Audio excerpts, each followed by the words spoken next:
It is not that ground level Christianity that we want anymore. Christianity is power. Christianity is talking to God. Christianity is walking with God. Christianity is listening to God. Christianity is to be filled with the gifts of the Holy Spirit. If you have the 9 gifts of the Holy Spirit, you are a supernatural person. Nothing can be hidden before you. இயேசு கிறிஸ்து சொல்லிப்போன ஆவியின் வரங்களை நீங்கள் பெற்றுக்கொண்டால், ரோமர் 11:29 குறிப்பிடுகிற கிருபா வரங்களை பெற்றுக்கொண்டால், இயேசு சொன்ன 1 கொரிந்தியர் 12ஆம் அதிகாரம் 8 to 10 வரை உள்ள வசனங்களில் எழுதப்பட்டிருக்கிற 9 வரங்களை பெற்றுக்கொண்டால், ஞானத்தை போதிக்கும் வசனத்தையும் அறிவை உணர்த்தும் வசனத்தையும் பெற்றுக்கொண்டால், உங்கள் கண்களுக்கு மறைவானது யாதொன்றுமில்லை. வேதம் சொல்லுகிறது எபிரேயர் 4:13 அவருடைய கண்களுக்கு மறைவானது ஒன்றுமில்லை, எல்லாம் நிர்வாணமாயிருக்கிறது என்று. அதே தேவன் அதே வல்லமையை தம்மை நேசிக்கிறவர்களுக்கு கொடுக்கிறார்.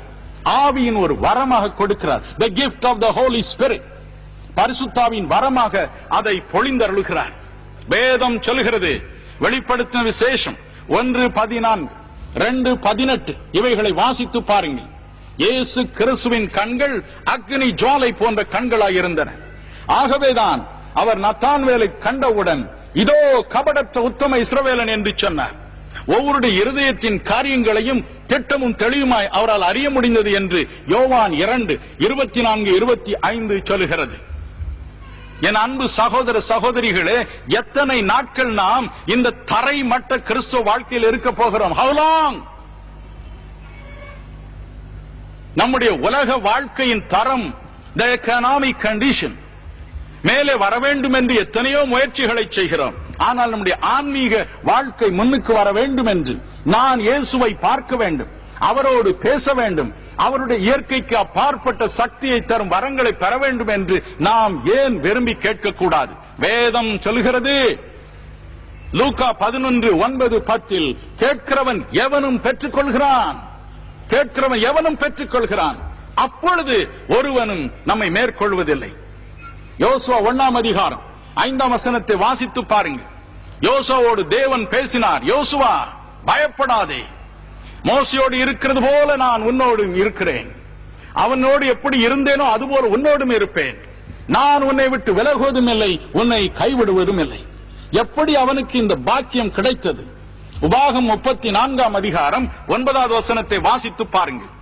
மோசே தான் சாகும் என்பதாக யோசுவாவை அழைத்தான், அவன் மீது தன் கரங்களை வைத்தான், அவனை ஆசீர்வதித்தான். மோசேயின் மீது இருந்த ஞானத்தின் ஆவியை தேவன் எடுத்து யோசுவான் மீது வைத்தார். ஆகவே அவனோடு அவரால் பேச முடிந்தது. அது வரைக்கும் அவனோடு அவரால் பேச முடியவில்லை. இந்த ஞானத்தின் ஆவியினால், the gift of the word of wisdom, அது அவனுக்குள் வந்த பொழுது தேவன் அவனோடு முகமுகமாய் பேச முடிந்தது. இறைவனின் திருக்குறளை கேட்டான். அந்த லட்சக்கணக்கான மக்களை வழி நடத்தி செல்லும் பொறுப்பு மேல் விழுந்தது. சக்தியையும் அவன் பெற்றான். Is it possible, sir, to talk to God? It is possible. Is it possible to see Jesus? It is possible. Only a man who can see Jesus, only a woman who can see and talk to the Almighty God can bring abundant blessings for the people. இன்று உலகம் பலவிதமான துயரத்தில் வாடிக்கொண்டிருக்கிறது. பலவிதமான வேதனையில் மக்கள் தங்கள் நேரத்தை கழிக்கிறார்கள். இதை செய்யலாமா, செய்யக்கூடாதா? இதை செய்தால் ஆசீர்வாதமாக இருக்குமா? இந்த நகருக்கு நான் போகலாமா? இந்த ஊரை விட்டு நான் துபாய்க்கு போகலாமா? குவைத்துக்கு போகலாமா? அமெரிக்காவுக்கு போகலாமா? யார் எனக்கு வழி சொல்வார்கள்? போவதில் லாபம் இருக்கிறது, நஷ்டம் இருக்கிறது, என்ன செய்வேன் என்று புலம்பும் மக்களுக்கு வழி சொல்ல யார் இருக்கிறார்கள்? Christianity is not just salvation and healing. No, Christianity is talking face to face with the Almighty God with authority. We should be able to guide the people. மனிதர்களுடைய வாழ்க்கையில் ஒரு பிரச்சனைகளுக்கு பதில் கொடுக்கிறவர்களாய் நாம் இருக்க வேண்டும். தம்பி, உனக்கு விதமாய் சம்பவிக்கும் என்று பார்க்கிறேன், ஆகவே இதை செய்யாதே. இந்த ஊருக்கு நீ போவது அவசியமில்லை என்று நான் நினைக்கிறேன். இந்த பெண்ணை திருமணம் செய்யாதே, இந்த வாலிபனை திருமணம் செய்து கொள்ளாதே, அவனுடைய ஆயுள் குறுகியது.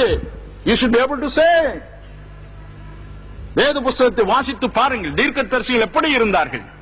ஜனங்களுடைய எல்லா பிரச்சனையிலும் அவர்களுக்கு தேவனுடைய வார்த்தையை கொண்டு வந்து உதவி செய்தார்கள். We should be like that. எத்தனை நாள் நம்முடைய வாழ்க்கையை வீணாக கழிக்க போகிறோம்? வாழ்நாளெல்லாம் வீணாளாக சென்று போயிற்றே. ஐயோ மோசம் போனேன் வீட்ட நன்மை ஆழுதாலும் வருமோ. ஆத்மா ஒன்றும் ரட்சிக்காமல் வேட்கத்தோடு ஆண்டவா வேறும் கையையாக உம்மை கண்டு கொள்ளல் ஆகுமா. பக்தரே உற்சாகமாக எழும்பி பிரகாசிப்பீர். ஆத்துமாக்கள் இயேசுவண்டை வந்து சேர உழைப்பீர்.